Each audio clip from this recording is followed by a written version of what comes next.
Откако беше затворено 7 години, комплексот Македонско село во Горно Нирези денеска повторно свечено се отвори за посетители.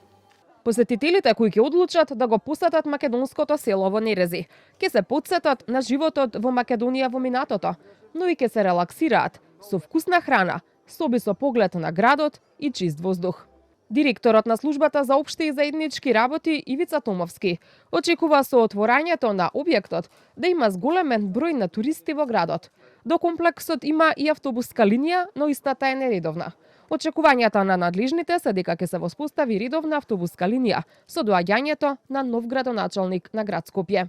Комплексот е многу значаен за градот Скопје, многу значаен за Република Македонија, неколку аспекти. Еден од аспектите е дека во суштина ова е идентитетот, културата на нас македонците, на Македонија, на државата, бидејќи има 12 куќерки кои што имаат сопствена архитектура и тоа прераскажува нашата многувековна историја од минатото.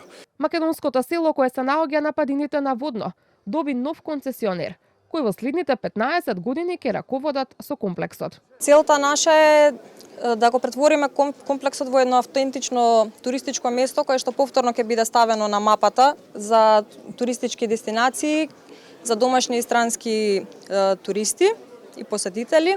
На отворањето на комплексот Македонско село присуствуваше и премиерот Мицкоски, кој рече дека со неговото повторно ставање во функција, Скопје добива уште едно атрактивно туристичко место. Ова е дел од поширока стратегија за ревитализација на напуштени јавни простори, која постепено се реализира низ државата, изјави Мицкоски.